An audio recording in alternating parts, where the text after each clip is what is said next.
पंचो देखा अपने सभी खेती बाड़ी तो करबे करी थी। जी। और खास करके अगर बात करी ना खेती में, तो मने कहा था ना कि हल्दी कितनी महा कहीं जी। चोट जितनी पिरा पिरा है कि नहीं। जी। तो चोट जब पिरा तो हार्दिक भाव पता लागत है। जी। तो हार्दिक दाम बढ़िया रहा है। ये जब अपने घरे पैदा रहा था तो अलहवल रहा था है जी। कि नहीं। जी बिल्कुल तो बिल्कुल। ऐसे हल्दी के वैज्ञानिक खेती बात करे तई आज हमारे बीचे में है डॉक्टर साहब अपन परिचय अपने बता। विक्रमा प्रसाद पांडे, पूर्व अधिष्ठाता उद्यान एवं वानिकी महाविद्यालय, आचार्य नरेंद्र कृषि एवं प्रौद्योगिकी विश्वविद्यालय, अयोध्या। बिल्कुल। और पंच भैया यह नाम का सुन के ना वैसे जान गई, लेकिन जी। बहुत आप बहुत ये पे रिसर्च किए हैं और बार बार जी। रेडियो के माध्यम से तो काफ़ी जी जहाँ हाँ। पंच भैया सुने थे, चाहे लाइव कार्यक्रम हुए चाहे जोन हुए, बराबर आपके वार्ता पंच भैया सुने थे। जी। लेकिन हल्दी के वैज्ञानिक खेती करें जो पंच भैया पहली बार करे जाता है, जी हाँ। तो उनका का ध्यान रखे का है, कैसे बढ़िया करें कि हल्दी खूब पैदा हुए। हल्दी के खेती के संदर्भ में सबसे पहले भूमि का चुनाव करते हैं। जी। हल्दी चूंकि कंद वर्गीय फसल है, तो निश्चित रूप से ये जमीन के अंदर ही इसके कंदों का विकास होता है। बिल्कुल। तो भूमि ऊंचास भूमि होनी चाहिए।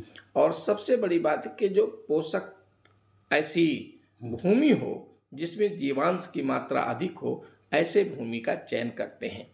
और जहां पर जल निकास की उत्तम व्यवस्था हो, इस प्रकार से भूमि के चयन करने के पश्चात फिर हम खेत की तैयारी करते हैं। बिल्कुल डॉक्टर भैया, इससे पहले आगे बढ़िए मैं एक बात याद आता है, हल्दी नहीं सी फसल है जो छायों में कील जा सकता जी हाँ। है कि नहीं, खेती मना ही बगियों में कील जा सकता। निश्चित रूप से। का कहा जी आप बहुत बहुत अच्छा प्रश्न है ये जी। कि किसान भाई, हम गांव में देखते हैं कि बाग खाली पूरा पड़ा रहता है। हाँ। जबकि उस बाग में अच्छा वातन होता है, यानी वायु का संचार होता है। बिल्कुल। और सूर्य की किरणें भी पहुंचती बहुत हैं। बढ़िया तो इसमें हल्दी की खेती में थोड़ा सा प्रयास करके कि उसको समय से जुताई गुड़ाई करके और उसमें हल्दी की खेती, क्योंकि हल्दी की खेती धाह या छाया में भी की जाती है, आंशिक छाया में भी की जा सकती है। तो हल्दी की खेती यानी अतिरिक्त आमदनी के रूप में सभी प्रकार के बागों में की जा सकती है। इस पर आचार्य नरेंद्र कृषि विश्वविद्यालय ने जो फॉरेस्ट्री से संबंधित, वानिकी से संबंधित जितने प्रकार के उनके प्रयोग हैं, उसमें भी हल्दी की खेती को या आम अमरूद की खेती में हल्दी का उत्पादन करके एक अच्छा प्रयोग किया है। बिल्कुल ठीक है। उन्नतशील प्रजाति या खेती के चयन के बाद बढ़िया खेत का चयन होगा या बगिया चयन कैल पंच भैया, तो कौन कौन प्रजाति कौनी जगह का उपयुक्त होता है पंच कई बताओ। आचार्य नरेंद्र कृषि विश्वविद्यालय के सब्जी विज्ञान विभाग द्वारा 5 उन्नत प्रजातियों का विकास किया गया है। उसमें नरेंद्र हल्दी एक, जिसका उत्पादन देश के लगभग कृषि विज्ञान केंद्रों में, विश्वविद्यालयों में जिन जिन क्षेत्रों में हल्दी की खेती होती है, एक अच्छे ढंग से की जा रही है। नरेंद्र हल्दी 2, नरेंद्र हल्दी 3, NDH 98 और नरेंद्र सरयू, ऐसे 5 प्रजातियां विकसित की हैं जो देश के सभी प्रकार की मिट्टी और जलवायु के लिए उपयुक्त है। औसत उत्पादन हल्दी का 250 से 300 कुंतल प्रति हेक्टेयर ताजा कंद ऐसा प्राप्त किया गया है। और जहां तक NDH 98 की बात है, इसमें 350 से 400 कुंटल तक प्रति हेक्टेयर उपज प्राप्त की गई है। इसके मात्र कंद ही यदि मिट्टी अच्छी है तो 200 से 250 ग्राम के होते हैं।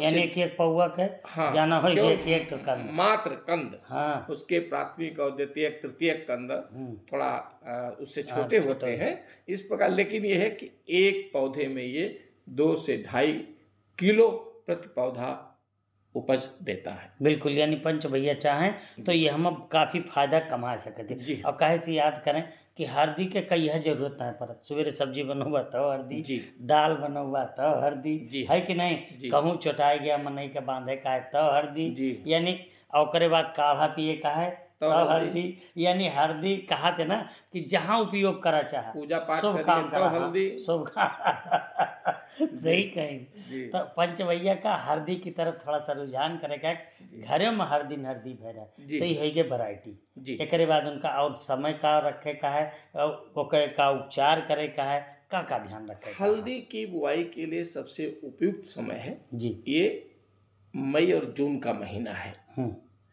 और विशेष रूप से 15 मई से 15 जून के मध्य अगर बुआई करते हैं तो एक अच्छी दृष्टि से ये, यानी वातावरण की दृष्टि से अच्छा पाया गया है।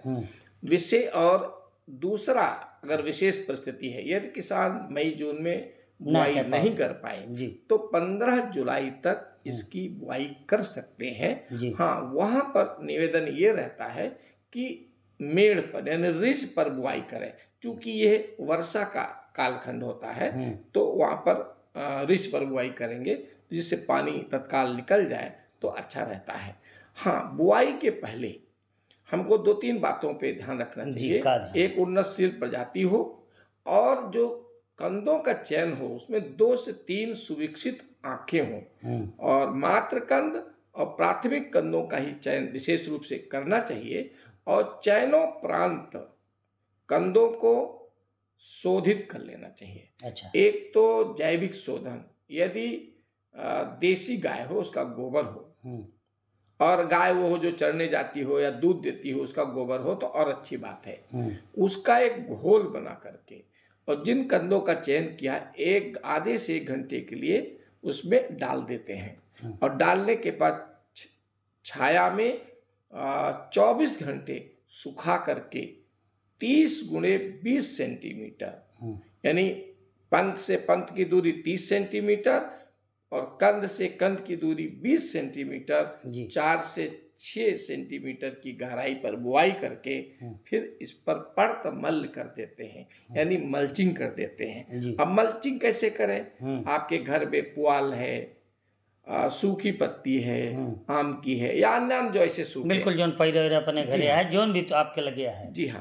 तो मल्चिंग करते हैं। मल्चिंग से कई लाभ होता है, किसान बंधु हमारे जानते भी है। एक तो सबसे बड़ा लाभ है मल्चिंग का कि नमी संरक्षित रहती है जी, खरपतवार नियंत्रण होता है ये तो सही। और मिट्टी जो है भुरभुरी हो जाती है जिससे कंदों का विकास या पौधों का विकास या उसमें व्यास जो होती है वो बहुत ठीक प्रकार से होता है जी। तो मल्चिंग अवश्य करनी चाहिए और जो उस प्रजाति की उत्पादन क्षमता है ऐसा करने से निश्चित रूप से हमको वो उत्पादन प्राप्त ही होता है। बिल्कुल बिल्कुल सही कह दी।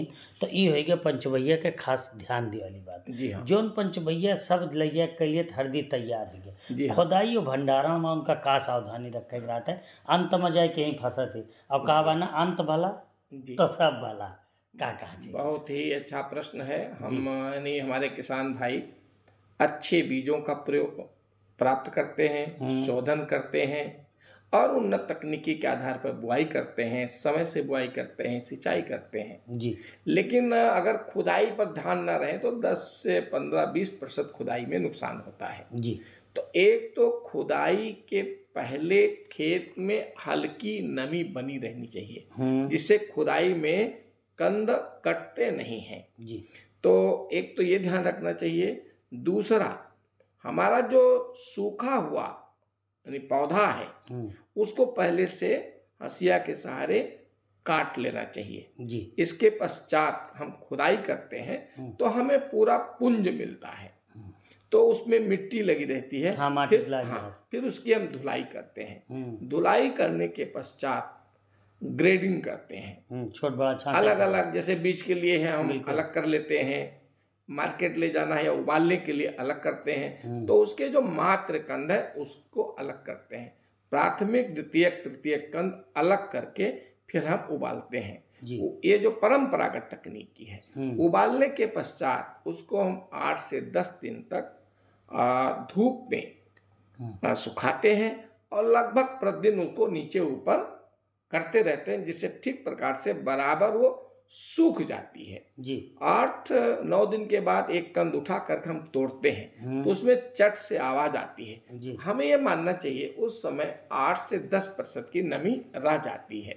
इस प्रकार से जब हमारा कंद सूख जाता है तो उसको हम एक बोरे में रख करके थोड़ा बहुत हल्दी का पाउडर डाल करके और उस बोरे को थोड़ा सा पटकते हैं या पैर से या किसी चीज से रगड़ देते हैं तो उसके ऊपर का जो छिलका होता है वो साफ हो जाता है और कंदों में चमक आ जाती है, जिससे खूबसूरत हो जाती है। तो बाजार की दृष्टि से तैयार हो जाती है और किसान भाई को एक अच्छी आय प्राप्त हो जाती है।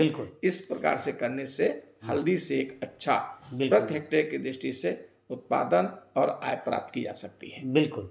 आप रहे डॉक्टर विक्रमा प्रसाद पांडे भैया, पूर्व अधिष्ठाता सब्जी विज्ञान विभाग, आचार्य नरेंद्र देव, कृषि एवं प्रौद्योगिकी विश्वविद्यालय कुमारगंज अयोध्या से। आप हमारी पंचायती में आए, पंचन का हल्दी की वैज्ञानिक खेती के बारे में इतने बढ़िया जानकारी दी। आपका बहुत बहुत धन्यवाद। धन्यवाद।